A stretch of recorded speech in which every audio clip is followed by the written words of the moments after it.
오늘은 제가 공부하는 영상 말고 공부를 할 때 어떻게 계획을 세워서 공부를 해 나가는지 설명을 드려보려고 이렇게 영상을 찍게 되었습니다.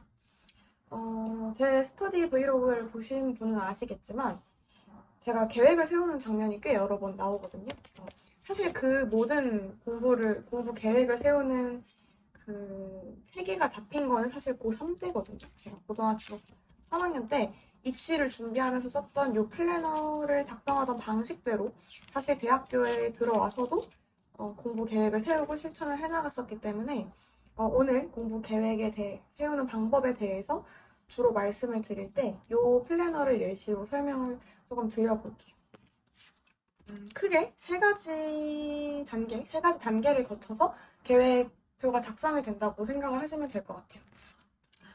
크게 세 가지로 구성이 되어 있다고 말씀드렸잖아요. 근데 그 중에 첫 번째가 이제 목표를 설정하는 거고, 두 번째가 이제 월간 또는 주간 계획을 이제 수립을 하는 거고, 마지막으로 1, 2계획을 수립을 하는 건데, 장기적으로 계획을 세워서 달성을 해나갈 때 어떤 것들을 주의해야 되고, 그런 과정에서 왜 계획이 필요한지 위주로 조금 설명을 드려볼게요. 첫 번째로 목표 설정인데, 이 목표 설정에서 같이 해주셔야 되는 게 뭐냐면, 여기. 요 목표 달성을 위한 요 컨텐츠 설정이 제일 중요하거든요. 요거가 어떤 걸 나타내냐면, 예를 들어, 어떤 과목이든, 시험을 위해서든, 공부를 하려고 하면, 이제 그걸 위해서 실제로 해야 되는 일들이 있을 거예요. 그거를 이제 편의상 컨텐츠라고 부를 건데, 일단 당연히 시험이든 어떤 시험에서 얻고자 하는 점수나 원하는 등급이나 이런 것들이 목표가 될 수 있겠죠. 특정 시험이. 그래서 그걸 달성하기 위해서 내가 실질적으로 어떤 것들을 해야 되는지를 컨텐츠로 잡아주시면 됩니다. 그래서 뭐 저는 예시 항목을 몇 가지 넣어놨는데 문제집, 내가 이 시험을 보기 위해서 구매해야 되는 문제집을 이제 리스트업을 하거나 아니면 수업을 듣기 위해서 인강 커리큘럼을 직접 찾아보거나 그리고 노트 정리를 따로 할 계획이라면 어떤 과목에 대해서 노트 정리를 할지 이런 것들을 결정을 해주시면 돼요. 그리고 우리가 사실 보통 공부를 하게 되면 이제 고등학생 분들을 기준으로 말씀을 드려봤을 때 한 과목만 공부를 하는 게 아니기 때문에 분명 여러 가지 과목이 있을 거란 말이에요. 그래서 그거를 나열을 하고 그 각 과목별로 내가 선정한 컨텐츠를 이렇게 작성을 해주시면 됩니다. 그래서 저는 예시로 지금 국어, 수학, 영어 이렇게 세 가지 과목을 가지고 왔는데 그 과목에 대해서 내가 이 과목의 시험을 얼마 이상 맞기 위해서 필요한 공부 컨텐츠가 있겠죠. 예를 들어 저는 국어에 대해서는 이렇게 뭐 교과서 필기를 정리하거나 아니면 뭐 문제집을 푼다든지 이렇게 컨텐츠를 작성을 했고 수학 같은 경우는 학교 수업과 별개로 지금 인강을 들으려고 이제 계획을 세워놓은 거겠죠. 그래서 그 뭐 무슨 인강을 완성하는 것 그리고 뭐 기출문제집이나 문제풀이 정리하는 것 또 영어는 영단어 암기 혹은 사설 모의고사 이런 것들을 컨텐츠로 잡아서 예시를 들어 놓은 거겠죠. 그래서 이 파란색으로 제가 지금 해놓은 것이 아마 이 목표 설정 그리고 그에 따른 컨텐츠 선정의 예시가 될 수 있을 것 같아요. 자, 여기서 제가 빨간색으로 지금 조금 덧붙여 놓은 것들이 좀 중요한 포인트가 되는데 그래서 여기 따로 말씀을 좀 드려볼게요. 첫 번째가 목표 설정이라고 말씀을 드렸잖아요. 근데 이 목표 설정에서 그냥 뭐 대충대충 그냥 컨텐츠 쓰고 끝 이게 아니고 좀 주의를 해주셔야 되는 부분들이 몇 개 있는데 그중에 첫 번째가 뭐냐면 중요도를 고려해서 각 과목의 비중을 정하고 그거에 맞게 분량을 조절한다. 이게 자세하게 무슨 얘기냐면 제가 여기 과목 옆에다가 숫자를 써놨거든요. 2, 5, 3 이렇게. 이게 뭐냐면 시험을 준비할 때 과목이 여러 개긴 하지만 그 모든 과목이 다 동등한 공부량을 필요로 하진 않아요, 사실. 사람마다 어떤 걸 잘하고, 어떤 걸 조금 더 취약하고, 이런 부분들이 다르기 때문에 자기가 어떤 과목을 조금 더 시간을 투자해야 될지가 사람마다 다르거든요. 그래서 그거를 이 목표 설정 과정에서 미리 확인을 해주셔야 돼요. 예를 들어, 제가 여기 예시로 만들어 놓은 표에는 수학을 조금 더 공부를 많이 해야 되는 상황이에요. 그리고 국어랑 영어를 놓고 봤을 때는 영어가 조금 부족하기 때문에 비중을 2대 5대 3으로 이제 잡은 거죠. 그러면 이 비중을 잡는 게 왜 중요하냐면 이 비중에 따라서 결국은 일일 계획이 짜질 거기 때문에 이 비중을 반영을 해서 컨텐츠의 양을 결정을 해주셔야 돼요.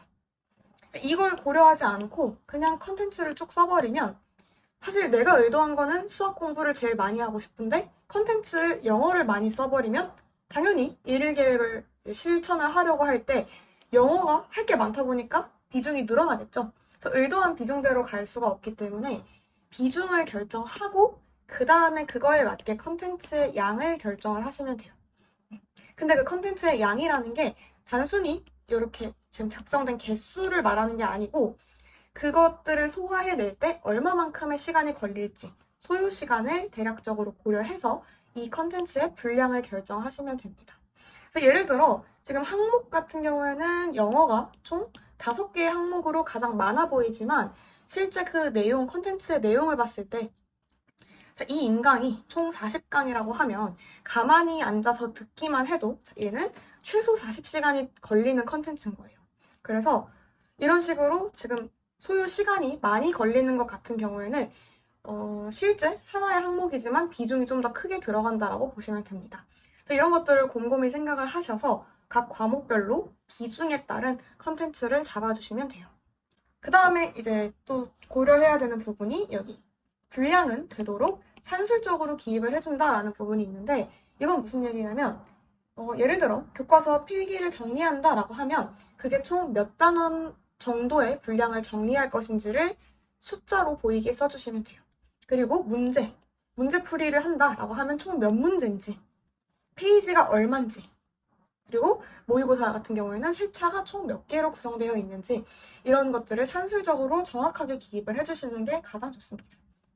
그래서 예시를 여기다 들어놨죠. 강의의 회차, 그러니까 총 인강이 몇 강이 완강인가, 그리고 문제집이라면 문제집 속에 문제가 총 몇 문제 있는가, 목차가 얼마나 되는 것을 정리할 것인가. 그래서 이런 것들을 숫자로서 기입을 옆에 해주시는데 이때 조금 애매하다 싶으면 올림을 통해서 실제보다 더 많게 기입을 해주시는 게 제일 좋아요. 왜냐면 사실 계획을 세우고 이렇게 기록을 해서 명시를 한다는 거는 어떤 의미가 있냐면 내가 해야 될 것이 얼마나 많은가를 확인하기 위함이거든요. 이렇게 기록을 해놓지 않으면 보통 이제 시험 기간 같은 거는 내신만 생각해도 한 달 정도가 걸리는데 한 달이 되게 길게 느껴지고 사실 할 게 많이 없게 느껴져요. 기록을 하지 않으면. 근데 사실은 공부해야 될 게 되게 많거든요. 그래서 자기가 해야 될 것들을 오히려 조금 더 많게 써놓음으로써 이제 계속 시험 기간이든 혹은 어떤 목표를 달성하는 과정에서 그 텐션을 가져갈 수가 있는 거죠. 그래서 항상 이렇게 수치로 명확하게 기입을 해주시는 것이 가장 좋습니다. 그리고 좀 더 정확한 계획을 세우는 데 도움이 되겠죠. 그래서 첫 번째 단계 목표 설정 과정에서는 해주셔야 될 것이 총 이렇게 3가지 정도가 될 것 같아요. 이제 그 다음으로 앞에서 이제 목표를 설정을 하고 그 과목을 설정을 하고 콘텐츠를 잡고 비중까지 다 반영이 된 상태, 그리고 그 옆에다가 내가 이제 가지고 가야 할 컨텐츠에 수치적으로 얼마나 지금 해야 할 양이 있는지를 작성을 했으면 이제 그거를 월간 또는 주간으로 계획을 배치를 해주시면 돼요. 그래서 이거는 그냥 중간 점검을 하기 위해서 매일매일 달성한 것들에 대한 중간 점검을 하기 위한 일종의 기준으로 좀 가볍게 잡아주시면 되는데 그 앞에서 1단계에서 설정된 컨텐츠들을 기간으로 n분의 1을 나눈다. 이게 무슨 얘기냐면 예를 들어 내가 내신 공부를 하는 게 총 4주가 소요되는 목표다라고 하면 앞에 있던 컨텐츠를 전부 나누기 4를 해주시면 되겠죠. 그래서 기말고사 준비 기간이 4주인 경우 4로 나눈 값이 그 주간 계획의 점검 기준이 되는 겁니다. 예를 들어 수능 공부라고 하면 수능 전달까지 한 10월로 잡으면 좀 10개월이 되겠죠? 그럼 월간 계획의 기준은 이제 나누기 10이 되는 거고 그걸 다시 4주로 나누면 주간 계획이 되는 겁니다. 그래서 몇 개월 단위로 조금 목표를 길게 가져가야 하는 것들은 월간 계획과 주간 계획을 모두 수립을 하시면 되고 그렇지 않고 한 달 내에 완수되는 목표를 잡으셨으면 주간 계획만 설정을 해주셔서 이제 점검을 위한 기준으로 삼아주시면 돼요. 앞에서 했던 그 예시에 대해서 주간 계획으로 한번 같이 나눗셈을 해볼게요. 이제 다 하긴 좀 양이 많으니까 수학 과목에 한정해서 주간 계획을 좀 잡아보면 첫 번째, 자, 보시면 인강이 이걸 완강하기 위해서 한 달 동안 총 40강이 있기 때문에 산술적으로 나누기 4 하면 일주일에 내가 인강을 10개를 들어야겠죠. 자, 그리고 이 문제집을 1회 독을 하기 위해서 총 1000문제가 있다라고 가정을 하면 일주일에 250문제를 최소 풀어줘야 하고, 자, 그에 따른 오답 복습도 같이 병행을 해주셔야 돼요. 그리고 1등급 문제 핵심풀이, 이걸 정리를 해놓을 건데 일종의 정리 노트가 되겠죠? 자, 얘는 세보니까 총 55문제가 나왔대요. 자, 이렇게 정확히 4로 안 나눠지는 거 앞에서 수치는 무조건 올림하기로 했었죠. 왜냐하면 분명히 공부를 하다 보면 내가 계획했던 것보다 더 적게 할 가능성이 훨씬 높아요. 그래서 애초에 더 많이 문제를 잡아 놓으면 혹시라도 내가 조금 덜 공부를 했을 때 그럼에도 불구하고 계획을 완수할 수가 있겠죠. 그래서 항상 뭔가 애매하다 싶으면 숫자를 올림으로 조금 더 양을 많게 계산을 해주시면 돼요. 그래서 여기도 4의 배수로 올림을 해서 나누기를 했더니 이 1등급 문제 정리는 주마다 14문제씩 실행을 해주시면 되는 거죠. 그래서 마찬가지로 이 점검 기준을 위해서 주간 또는 월간 계획을 수립할 때도 중요하게 생각하셔야 되는 포인트가 몇 개 있는데, 첫 번째로 그 잡아놓은 기준을 토대로 점검을 실제로 할 때 내가 지금 잡은 이 컨텐츠를 기한 내에 달성할 수 있나를 생각을 해주셔야 돼요. 기한 내에 달성도 못하고 크게 효과가 없는 것들을 처음에 잡았다고 해서 계속 끌고 가면 오히려 목표를 달성하는 데 도움이 되지 않을 수도 있거든요. 그래서 기한 내에 달성이 안 될 것 같은 게 점검 시에 확인이 되면 분량을 줄이거나 아니면 과감하게 컨텐츠를 없애주셔야 됩니다.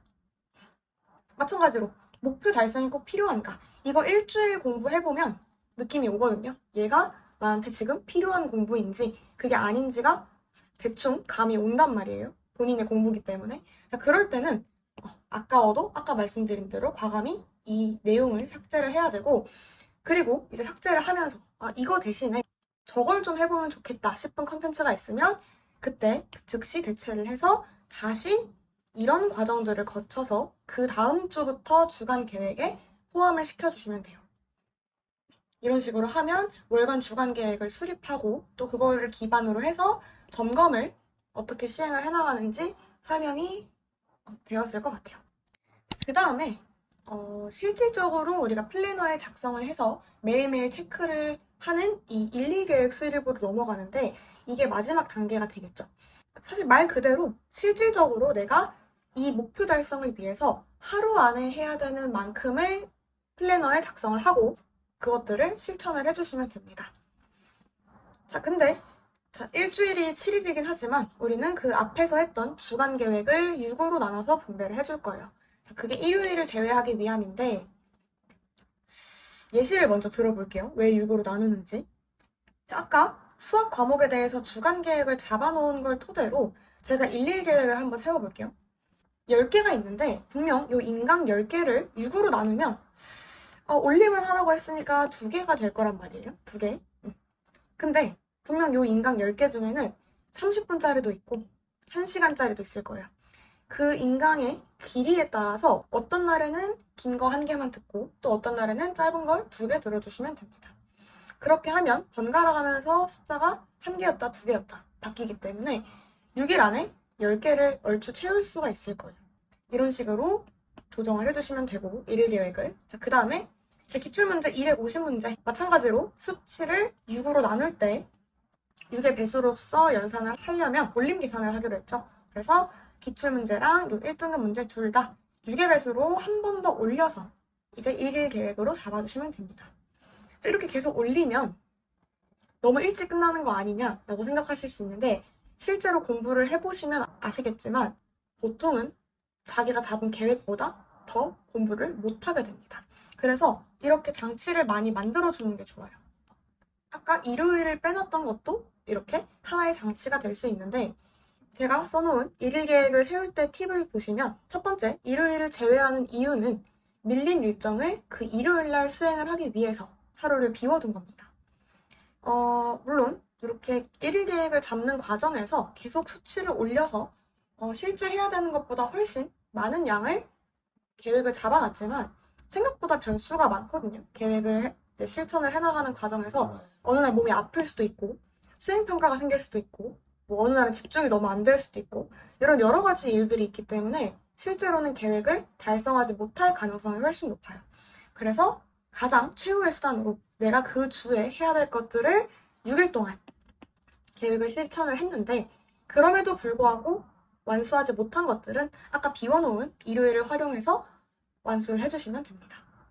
자, 그리고 사실 제가 일일 계획에서 가장 중요하게 생각하는 게 이 2번이 될 것 같아요.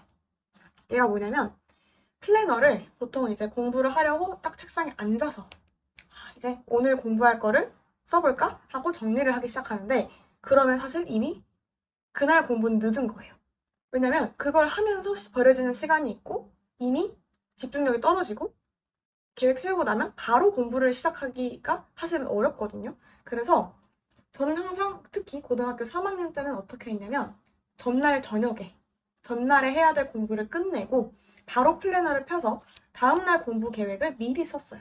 오늘 한 걸 토대로. 그래서 이따가 제 플래너로 예시를 들어드릴 거지만 어쨌든 전날에 미리 다음날 플래너 페이지를 펴서 제가 해야 될 것들을 다 작성을 합니다. 그리고 연달아서 3번까지 같이 해줬어요.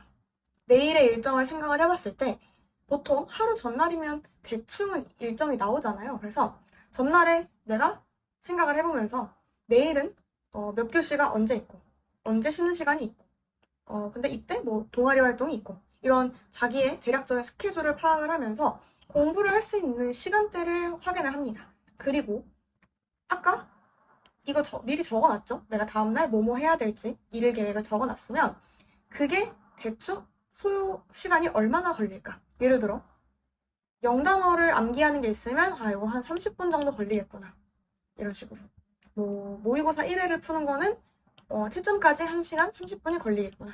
이런 식으로 그 퀘스트별로 예상 소요 시간을 체크를 해주신 다음에 둘을 매칭을 해주시면 돼요. 예를 들어 내가 내일 공부할 수 있는 시간대 가장 첫 번째가 아침 자습 시간이에요. 아침 자습 시간. 근데 그게 30분이 나오는데 마침 0단어 외우는 게 대충 30분이 걸릴 것 같으면 이때 예를 해주시면 됩니다. 순서를 써주시면 돼요. 1번, 2번, 3번 이런 식으로.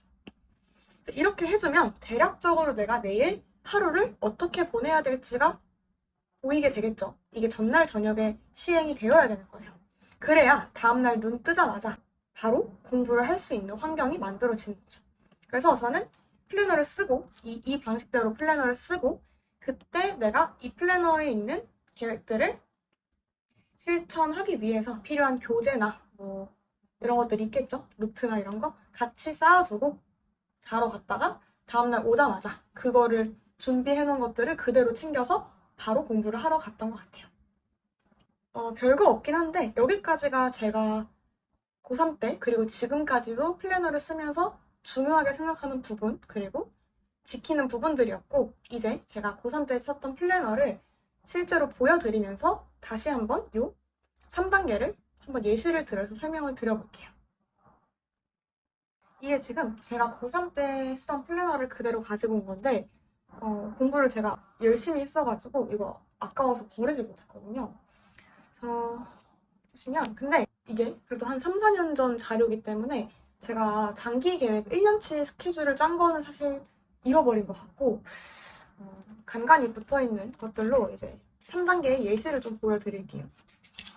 보시면 여기서부터 바로 1단계 목표 설정과 컨텐츠 선정에 대한 내용을 확인을 하실 수가 있는데 보시면 여기 과목별로 풀어야 하는 문제집이라고 되어 있고 이제 국어는 뭐가 있고 수학은 뭐가 있고 이렇게 지금 다 항목별로 기입이 되어 있어요.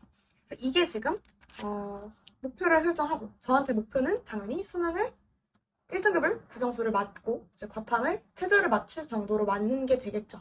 그래서 그걸 잡고 그때까지 해야 되는 컨텐츠를 이렇게 잡아놓은 겁니다. 그리고 나서 사실은 수능이라는 이제 시험은 되게 장기적으로 봐야 되는 것이기 때문에 이렇게 모의고사라는 어떤 기준을 잡아서 다시 한번 컨텐츠를 점검을 했어요. 이런 식으로. 뭐가 남았나? 아까 컨텐츠 관련해서 팁을, 포인트를 잡아놓은 것들로 예시를 들면 내가 모의고사 전, 후, 혹은 수능 전후로 할 수 있는 것들은 다시 한번 정리를 하고 도저히 못할 것 같은 것들은 여기서 생략을 한 거죠. 지워버린 거죠. 그리고 분량도 조금 조정을 해주고 이것들이 지금 1단계의 예시가 될 수 있을 것 같아요. 자, 그리고 여기도 보시면 요일별로 과목에 대한 이제 공부 계획을 따로 세워놨죠. 자, 이건 결국 비중에 대한 얘기가 될 수 있을 것 같아요. 지금 수요일과 토요일에 확률과 통계 그리고 기하 벡터를 넣어놨는데 잘 보시면 여기 매일매일 미적분 2 문제풀이가 들어가 있거든요. 그래서 요일로 따졌을 때 사실 수학의 비중이 가장 높은 걸 확인하실 수가 있고 자, 일요일은 보시면 제가 수시를 지원했기 때문에 여기 면접이라고 되어 있죠. 면접 준비를 오전에 했고 말고는 과목이 써있지 않습니다. 여기 부족한 공부나 혹은 문제풀이나 노트 정리라고 비워놨죠. 그래서 아까 이거는 또 3단계, 세 번째 단계 1, 1계획의 포인터가 또 확인이 될 수 있을 것 같아요.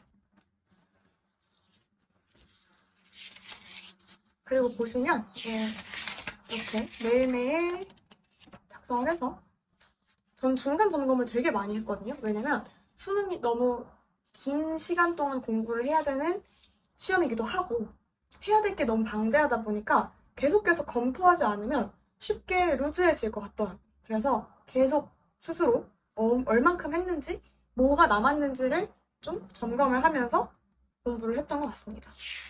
여기도 보시면 기간을 정해놓고 또다시 과목별 목표 한 번 더 수정하고 정리하고 이렇게 진행을 했어요. 얘도 지금 이날 기준으로 뭐뭐가 끝났는지 뭐뭐 했는지가 쓰여있죠. 여기도 지금 아까 있던 그 어떤 기준점을 잡아서 내가 컨텐츠를 어떻게 끝내야 하는지 이렇게 다 곳곳에 작성이 되어 있습니다. 그리고 여기도 비중이 반영돼서 하루 12시간을 공부하고 일요일을 제외한다고 했을 때 각 과목별로 어떻게 할지 지금 보시면 수학은 다 합치면 5, 영어는 2, 국어는 1, 과탐 과목이 2개였기 때문에 바로 비중을 둬서 2시간씩 공부를 했어요. 보시면 저는 영어가 조금 더 잘 안 나왔기 때문에 영어에 1시간을 더 투자를 해서 비중을 이렇게 잡아줬습니다. 그리고 주간 계획이나 월간 계획에 대해서 그 중간 점검 기준도 아까 틈틈이 보여드린 이 페이지 이런 거 있죠? 어떤 10월 모의고사 전까지 끝내야 하는 거. 그래서 월간 계획이나 주간 계획은 사실 점검용이기 때문에 반드시 뭐 일주일 단위, 한 달 단위로 보실 필요는 없어요. 수능 같은 경우는 중간중간에 모의고사라는 걸 통해서 점검할 시간을 주기 때문에 저는 수능에 한해서는 점검의 이제 기준을 모의고사로 잡아놨던 것 뿐이고 이제 각자의 시험 스케줄 혹은 목적에 맞춰서 유동적으로 해주시면 됩니다. 자, 넘어가서 이제 1, 1계획에 대해서 조금 예시를 들어볼 건데 여기 2페이지를 이제 나란히 놓고 보시면 국어에 대해서 어떤 거 2개 풀기. 그러니까 저는 이때 컨텐츠를 잡고 계획을 완수하기 위해서 이제 나눗셈을 해봤더니 하루에 비문학을 2개씩 풀었어야 됐나 봐요. 그래서 2개 풀기, 그리고 여기 2개 풀기가 매일매일 적혀있죠. 그리고 제가 이때 어떤 인간 강사분의 교재를 가지고 공부를 했었는데 그때는 또 나눗셈을 해보니까 하루에 4개씩 지문을 공부하면 또 완수를 할 수 있었겠죠. 그래서 16번부터 20번을 공부하고 다음날 이어서 21번에 25번을 공부한다라고 작성을 해놨어요. 당연히. 자, 그러면 여기 페이지가 작성된 거는 언제일까요? 이날 공부 끝나고 이날 11시 25분에 공부가 끝난 다음에 남은 준비 기간 동안 얘를 작성을 한 거겠죠. 왜냐면 오늘 20번까지 끝났잖아요. 당연히 다음날 21번부터 4개의 지문을 공부를 하면 되겠죠. 만약에 근데 이날 못했으면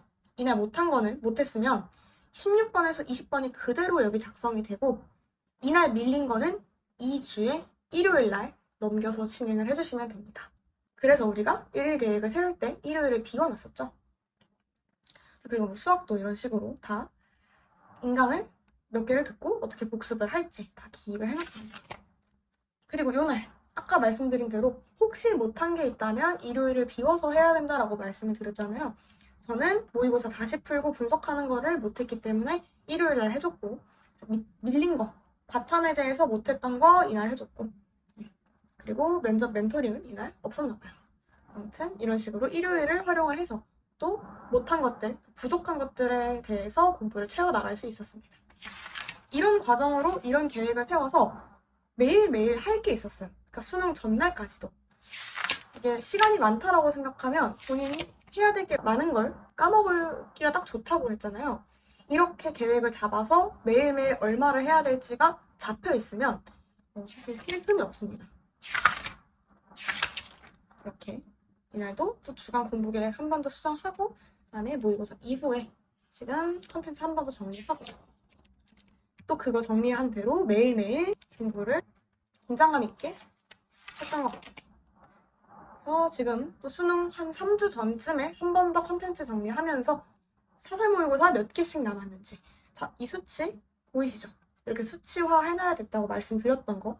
그래서 이제 이거를 다 n분의 1 해서 내가 수능 전날까지도 이 모의고사를 풀 건데 그럼 하루에 몇 개씩 풀어야 하느냐, n분의 1 해서 배치를 해놨겠죠? 그래서 보시면 무슨 모의고사 몇 회 풀기, 몇 회 풀기, 여기도 다 모의고사 얘기죠? 4회, 2회 풀기. 물론 못한 것도 많아요. 계속 말씀드리고 있지만 실제 계획 잡은 것보다 못할 가능성이 훨씬 높고 저도 실제로 X가 굉장히 많죠.